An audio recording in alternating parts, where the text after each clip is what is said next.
नमस्कार, सुनीता सावंत चॅनलमध्ये आपले स्वागत आहे। तर आज आपण आलो आहोत, पुन्हा आपण त्या नक्षत्र गार्डनमध्ये आलेलो आहोत आणि तिकडच्या आता आपण त्या दिवशी आपण 24 चंद्र नक्षत्रांचा आपण अभ्यास पाहिला। तर आता आपण पाहणार आहोत तिकडे 12 राशी। तर इथे छान असा अक्षरं उलटी दिसत आहेत, कारण आपण मोबाईल कॅमेराचा वापर करतो आहे आणि तो पण सेल्फी कॅमेराचा वापर करतो आहे, त्याच्यामुळे कदाचित तुम्हाला हे होणार आहे, अक्षरं उलटी दिसतील। तर एक साधारण 10 वाजलेले आहेत सकाळचे। तर मित्रांनो, तुम्हाला म्हटल्याप्रमाणे आपल्या मनुष्य जीवनावर 12 राशींचा प्रभाव असतो आणि जे बालक ज्या वेळेला जन्मतं त्या वेळेला त्या 12 राशींपैकी आणि 27 नक्षत्रांपैकी ज्या वेळेला वेळेचा प्रभाव आणि म्हणतात ना, तर पाहायला मिळतं आपल्याला त्या राशीच्या व्यक्तिमत्वावर। तर 12 राशींपैकी पहिली रास आहे मेष। हे बघा, तर मेष राशी चक्राच्या 12 नक्षत्रांपैकी एक आहे, म्हणजे राशींपैकी। पौराणिक कथामध्ये मेंढ्याचे प्रतिनिधित्व करते। हे बघा, मेष म्हणजे मेंढ्याचे प्रतिनिधित्व करते। हे उत्तरेकडील खगोलीय गोलार्धात स्थिर आहे, उत्तरेकडे। आणि प्लियड्स किंवा 7 सिस्टर्स नावाच्या प्रमुख स्टार क्लस्टरसाठी ओळखले जाते, प्रमुख स्टार क्लस्टर ओळखले जाते। मेष ज्योतिषशास्त्रातील दृढनिश्चय आणि नेतृत्व आणि दृढता, दृढनिश्चय, नेतृत्व आणि दृढता यासारख्या गुणांशी संबंधित आहे। जे मेष राशीचे असतात ते दृढ असतात। आपल्या कुठल्याही गोष्टीला त्यांनी एकदा का त्यांनी ठरवलं की ते करतात, म्हणून चांगलं ठरवायचं, योग्य तेच दृढनिश्चय करायचा, कसलाही दृढनिश्चय करून चालणार नाही। तर दुसरी आहे वृषभ, ज्याला तौरस म्हणतात। तर वृषभ राशीच्या 12 नक्षत्रांपैकी 12 नक्षत्र म्हणजे 12 राशींपैकी एक ग्रीक पौराणिक कथांमध्ये बैलाचे प्रतीक आहे। हे बैलाच, वृषभ आपण बैल बोलतो। तर आकाशीय वळच्या डोळ्याला चिन्हांकित करणाऱ्या अल्डेबरन या तेजस्वी तारेमुळे ते सहज ओळखता येते। वृषभ बहुतेकदा ज्योतिषशास्त्रीय व्याख्यांमध्ये स्थिरता, दृढनिश्चय आणि दृढ इच्छाशक्ती यासाठी ओळखली जाते वृषभ राशीचे। आणि आता आपण वळणार आहोत मिथुन। तर मिथुन हे राशीचक्र नक्षत्रापैकी एक आहे, जे ग्रीक पौराणिक कथेतील जुळे कॅस्टर आणि पोलॅक्सचे प्रतिनिधित्व करतात। हे उत्तर गोलार्धातील एक प्रमुख नक्षत्र आहे आणि कॅस्टर आणि पोलॅक्स या 2 तेजस्वी ताऱ्यांसाठी ओळखले जाते, जे शेजारी जुळ्यांसारखे दिसतात। हे बघा, हे मिथुन।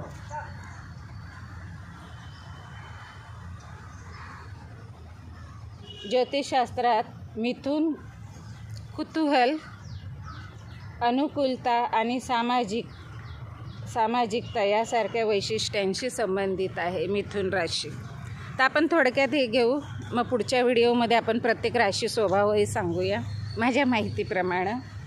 तर कर्क राशीच्या 12 ही आहे कॅन्सर, कर्क। तर 12 नक्षत्रांपैकी एक आहे कर्क राशीच्या।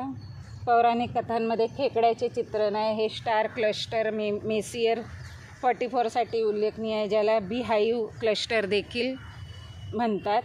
ज्योतिषशास्त्रात कर्करोग हा भावनिक संवेदनशीलता, पोषण प्रवृत्ती आणि घर आणि कुटुंबाशी मजबूत संबंध यासारख्या वैशिष्ट्यांशी संबंधित आहे कर्क राशी। आता आपण लिओकडे वळत आहोत। तर सिंह हे ग्रीक पौराणिक कथांमध्ये सिंह म्हणून ओळखले जाणारे प्रमुख राशीचक्र नक्षत्र आहे। यात तेजस्वी तारा रेगुलस आहे, ज्याला सिंहाचे हृदय असे म्हटले जाते. ज्योतिषशास्त्रामध्ये लिओ नेतृत्व, आत्मविश्वास आणि एक दोलायमान बाहेर जाणारे व्यक्तिमत्व यासारख्या गुणधर्मांशी हे संबंधित आहे. लिओ, ज्याला आपण सिंह म्हणतो. नंतर आहे वर्ग, कन्या. तर कन्या ही राशीचक्र विर्गो नक्षत्रापैकी एक आहे, जी ग्रीक पौराणिक कथांमधील कन्यांचे प्रतीक करते. कन्याच आहे. रात्रीच्या आकाशातील त्यांचा तेजस्वी तारा स्पायका म्हणजे रात्रीच्या आकाशातील 20 सर्वात तेजस्वी ताऱ्यांपैकी एक आहे. ज्योतिषशास्त्रात कन्या हे व्यावहारिकता आणि तपशिलाकडे म्हणजे नोंदी, डिटेल्स, लक्ष आणि कर्तव्य आणि सेवेची तीव्र भावना यासारख्या वैशिष्ट्यांशी जोडले जाते. फार थोडक्यात आहे, पण आपण फक्त हे तुम्हाला देते इथे जे आहे ते. परंतु मी एक स्वतः असं एक तयार करून त्याबद्दल तुम्हाला जरूर सांगेल. अभ्यास तो 12 राशींचा कसा असतो तो. तुळ, आता तुळ आहे नंतरची राशी आपली. तर तुळ राशीच्या नक्षत्रापैकी एक आहे. ग्रीक पौराणिक कथामध्ये न्यायाचे प्रमाण दर्शवते. तुळ म्हणजे तुला, न्याय. ते सहसा संतुलन म्हणजे बॅलन्स आणि निष्पक्षतेच्या संकल्पनेशी संबंधित असतात. ज्योतिषशास्त्रात तुळ राशीला मुत्सद्दीपणा आणि आकर्षण आणि नातेसंबंध आणि त्यांच्या सभोवतालच्या जगामध्ये सुसंवाद आणि शांतीची तीव्र इच्छा यासारख्या वैशिष्ट्यांशी जोडलेले आहे. असं आपली राशी कुठली सांगायची नसते पण मी सांगते की माझी राशी तुळा आहे. तर तुळा राशी आहे माझी. त्याच्यामुळे मी जीवनात नेहमी बॅलन्स राहण्याचा प्रयत्न करते. म्हणजे मी बॅलन्सच आहे. मला कधीही कुणावर अन्याय झालेला सहन होत नाही आणि मी माझ्यावर अन्याय सगळं बॅलन्स राहून करते मी. नंतरची येते वृश्चिक. तर वृश्चिक ग्रीक पौराणिक कथामध्ये विंचू दर्शवणार आहे. बघा, ही वृश्चिक आहे, ह्याचं सिंबल आहे विंचू. तर स्कॉर्पिओ. आणि नंतर सांगते. पण आता हे कसं असतं की हा एका राशीचा नक्षत्र आहे की यात चमकदार लाल तारा, ज्याला अँटॉरस आहे असं म्हणतात. अनेकदा विंचूचं हृदय म्हटलं जातं वृश्चिकला. ज्योतिषशास्त्रात वृश्चिक तीव्रता, दृढ निश्चय आणि खोल उत्कंठ स्वभाव यासारख्या वैशिष्ट्यांशी संबंधित आहेत. आपण बघा तिकडून तसे आलेलो आहोत. माथ्यावरच अगदी सूर्य फार जवळ आहे मित्रांनो. 10 आणि 11चं ऊन, 10 ते 12चं ऊन, 11 नव्हे 10 ते 12चं ऊन हे असं असतं की एकदम आपल्याला तीव्र लागतं, कारण सूर्य आपल्यापासून फार जवळ असतो. बघा, अगदी जवळ आहे तो. तर नंतरची आहे धनु. तर धनु राशीच्या नक्षत्रांपैकी एक आहे की पौराणिक कथामध्ये सगळं ग्रीक पौराणिक कथांचं लिहिलं आहे, जबकि आपलं खूप आहे खगोलशास्त्र. तर धनुर्धराचं प्रतिनिधित्व करतो. हे बघा बाण. तर हे ताऱ्यांच्या समूहानं बनवलेल्या विशिष्ट टीपॉट आकारासाठी ओळखले जाते. ज्योतिषशास्त्रात धनुराशीला साहस, आशावाद आणि अन्वेषण आणि शिकण्याची आवड यासारख्या गुणांशी संबंधित आहे धनुराशी. धनुराशी एकदा घोड्यावर बसलं की बसलं, बस मागे पुढे बघायचं नाही, बाण चालवायचे, एवढंच माहिती असतं धनुराशीवाल्यांना. नंतर येतं मकर राशी. अतिशय संतुलित, बॅलन्स आणि शनीची राशी आहे ही.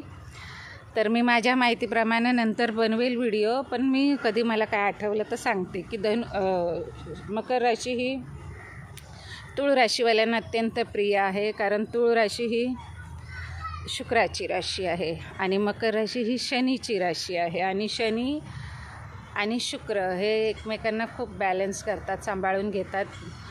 शनीला आपण सगळे घाबरतो, परंतु शनीची अत्यंत प्रिय राशी ही तुळ आहे. तुळा, कारण शनीला न्याय आवडतो ना. शनी स्वतः कोण आहे? न्यायदेवता. आपण जे काही आपल्या आयुष्यामध्ये कर्म करत असतो, नकळत आपण काही अशी कर्म करतो की ज्याची आपल्याला कल्पना नसते पुढे की याचं पुढे आपल्याला काय फळ मिळणार आहे. तर ते शनी काम करतं ते देण्याचं. बघा, गुन्हेगाराला माहीत नसतं गुन्हा करताना की तो किती मोठा गुन्हा करतो, पण ज्या वेळेला न्यायालयात जातं त्यावेळेला त्याला प्रश्न केले जातात, त्यावेळेला त्याला कळतं की त्यानं काय गुन्हा केला आहे. तर ही अशी शनी राशी अनेक राशीचक्र नक्षत्र आहे जो समुद्र आणि बकरीशी संबंधित आहे. मकर हे पौराणिक कथेतील शिंगे असलेल्या समुद्री बकरीशी संबंधित आहे. हे बघा मकर, तिला अशी 2 शिंग आहेत या बकरीला. आणि आपण जरा कॅमेरा थोडासा असा वरती करूया. हां, आणि म्हणजे मग मी तुम्हाला अशी दिसेल. आणि समुद्री बकरीशी संबंधित आहे. समुद्र बकरी म्हणजे ज्या भागामध्ये पृथ्वी एवढी मोठी आहे, कितीतरी समुद्र तुम्हाला माहिती आहे 70% पाणीच आहे. तर अशा समुद्रकिनाऱ्या ज्या बकरी असतील त्यांच्याशी संबंधित आहे. असे अनेक ताऱ्यांनी बनलेले त्रिकोणाच्या आकारामुळे ते ओळखणे योग्य आहे. ज्योतिषशास्त्रात मकर राशीचा संबंध महत्त्वाकांक्षा, हे लोक अतिशय महत्त्वाकांक्षी असतात आणि शिस्त आणि मजबूत कार्य, नैतिकता यासारख्या वैशिष्ट्यांशी जोडलेला आहे, जो यश आणि यशाच्या दिशेने दृढ चढाईचे प्रतीक आहे. कारण अर्थातच की मकर म्हणजे स्वतः न्यायाधीश असतात. न्यायाधीशच जर नीट नाही वागला तर मग काय सगळं बॅलन्स बिघडलं. नंतरची येते आपल्या ती ॲक्वॅरियस, कुंभ. तर कुंभ राशी चक्र नक्षत्रांपैकी एक आहे जो ग्रीक पौराणिक कथांमध्ये जलवाहक दर्शवतो. कुंभ हे जलवाहक आहे. कुंभाचं बघा ना, कुंभ कशाचं प्रतिनिधित्व करतं? काहीतरी जल भरून आणतो ना आपण. कुंभ मटका, घडा, तर तो कुंभ तो जलवाहक दर्शवतो. त्याचे उल्लेखनीय वैशिष्ट्य म्हणजे पेगासचा ग्रेट स्क्वेअर, जो रात्रीच्या आकाशात शोधण्यासाठी संदर्भ बिंदू म्हणून काम करतो. ज्योतिषशास्त्रात कुंभ नाविन्य, मानवतावाद आणि जीवनाकडे अग्रेषित अपारंपरिक दृष्टिकोनाशी संबंध आहे. तर अशी ही कुंभ राशी. नंतरची आहे मीन. तर मीन राशी पिसेस. मीन राशीचं एक प्रमुख नक्षत्र आहे जो दोरीनं बांधलेल्या 2 माशांचे प्रतिनिधित्व करतो. आणि हे 12 ज्योतिषीय चिन्हापैकी एक आहे आणि बहुतेकदा पाण्याच्या घटकांशी संबंधित आहे. तर मीन म्हणजे मत्स्य, मासा पाण्यातच असतो ना. दक्षिणेकडील खगोलीय गोलार्धात स्थित आहे. दक्षिणेकडे काय आहे? समुद्र आहे. समुद्रात मासेच असतात आणि यात अनेक उल्लेखनीय खोल आकाशातील वस्तू आहेत, ज्यामुळे ते स्टार गेझर्ससाठी एक आकर्षक नक्षत्र बनते. मित्रांनो, तुम्ही ज्या वेळेला समुद्रावर जाता तर समुद्र अथांग पसरलेला आहे आणि तुम्हाला जर अभ्यास करायचा असेल तर जमिनीवर राहू नये. जेवढा लोकांनी अभ्यास केला आहे खगोलशास्त्रज्ञांनी, तर माझ्या मते, मी काही कुठे ऐकलं नाही, वाचलं नाही, पण मला असं वाटतं की तो त्यांनी जहाजात बसून मोठ्या मोठ्या अथांग अशा समुद्राच्या याच्यातच तो खगोलीय मोकळं आकाश तारांगण असतं त्याच्यात त्यांना, कारण ज्या वेळेला आपण अथांग अशा समुद्रात असतो तर त्यावेळेला आपल्याला फक्त आकाशाचा सहारा असतो. कुठेच कसं क्षितिज टेकलेलंच दिसत नाही आहे. अशा वेळेला त्या आकाशाच्या सहाऱ्यानं मग दिवस येतो जातो, सूर्य उगवतो, रात्र होते, संध्याकाळ होते, मग त्याच्यात ते लोक एक असं शोध घेत असतात आकाशातून. तर आता आपण पुन्हा मेषकडे. तर 12 राशी संपलेल्या आहेत.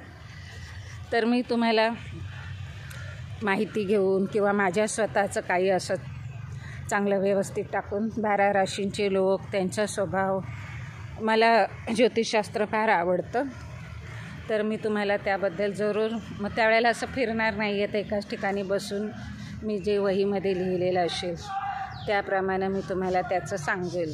12 राशीचे लोक कसे असतात, त्यांचा स्वभाव वैशिष्ट्य काय असतं. आणि अजून एक सांगते या व्हिडिओच्या माध्यमातून. आता व्हिडिओ झाला आहे 14 मिनटाचा, तर 15 मिनटाचा व्हिडिओ बनवणं हे माझं टार्गेट असतं. पण कधी कधी काय होतं मित्रांनो, व्हिडिओ अगदी 30-30 मिनटाचे व्हायचे. मग मी ठरवलं की नको, आपण व्हिडिओ असे छोटे छोटे बनवायचे. तर सारे ग म प ध नि सा, सा नि ध प म ग रे आपले जसे सूर आहेत 7 सूर 8 सूर, तर या 7 सुरांचं जसं बिंदू एकमेकात गुंतलेलं असतं मित्रांनो, तशा 12 राशीही एकमेकात गुंतलेल्या असतात. तर 12 राशीची जी पहिली रास आहे आणि जी 12वी आहे, तर ते असं चक्राप्रमाणे ज्या कारण व्यक्ती जन्म घेतो म्हणतात ना, व्यक्तीला जन्म आणि मृत्यूची वेळ काळ आपल्याला कोणालाच माहिती नसतं. मी एका मिनटात संपवते, आपण जरा खाली सावलीत जाऊया. तर हे बघा, तर एका मिनटात संपवते की ते एकमेकांना टाळी मारत पुढे जातात सूर. जसं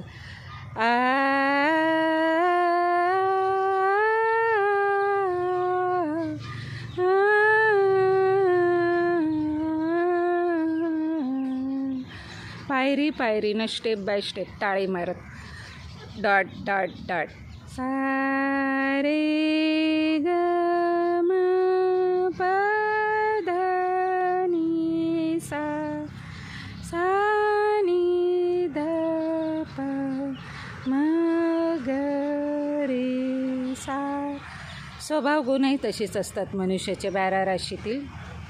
ते एकमेकांचे स्वभाव एकमेकात ते हे असं म्हणजे ॲड झालेले असतात, गुंतलेले असतात. त्याच्यामुळे तुम्ही बघाल की मनुष्याचे थोडे बहुत एकसारखे गुण, आपण नाही का बोलतो, अरे हा तर माझ्यासारखा आहे रे, अरे थोडाफार माझ्यासारखा याचा स्वभाव आहे. तर ते कसं असतं की मृत्यू आणि जसं जन्म आणि मृत्यूची वेळ माहिती नसते, तसेच त्याला पण एक कारण आहे ना. ज्या वेळेला व्यक्ती जन्मतो आणि मृत्यू पावतो, तो त्या वेळेला ते कोणालाही असं जास्त दिलेलं नाही, कोणालाही कमी दिलेलं नाही आहे देवाने, सगळ्यांना सारखं दिलं आपण असं म्हणतो.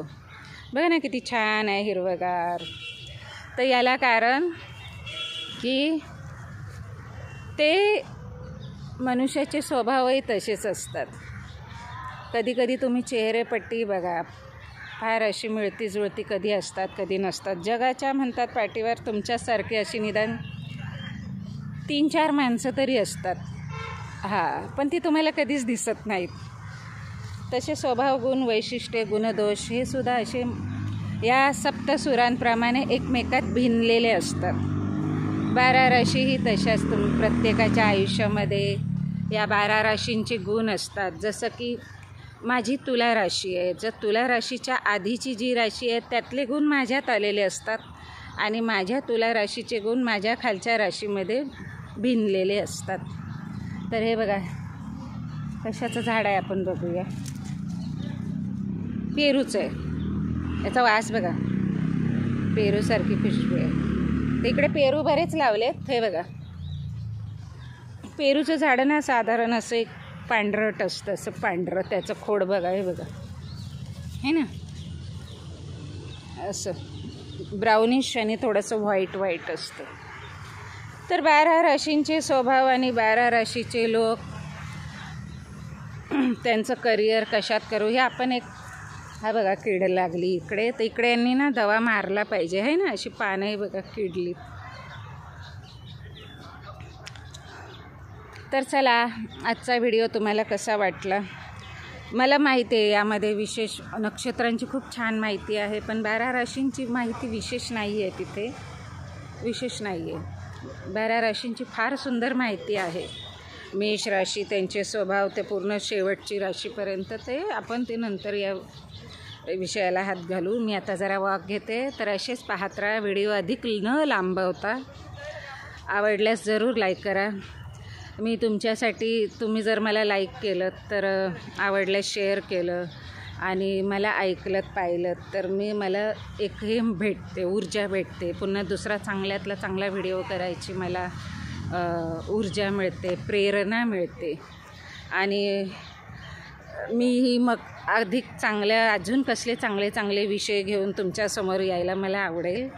तर असेच पाहत राहा मित्रांनो. आयुष्यामध्ये काय आपण घेऊन येणार आणि काय घेऊन जाणार, म्हणून कोणाला न दुखवता, आपल्यामुळे कोणाला कसा थोडासा आनंद मिळेल, आपल्यामुळे कोणाची थोडीशी समस्या सुटेल, आपल्यामुळे प्रत्येकजण आपापल्या जीवनात गुंतलेला आहे, समस्यांनी वेढला गेलेला आहे. पण जर आपण मनात आणलं तर आपल्या सत्कर्मानं, थोड्याशा चांगल्या सत्कर्मानं आपण कोणाचं तरी जीवनात आनंदाचा क्षण दिला, तर यापेक्षा दुसरं काय खगोलशास्त्र असू शकतं.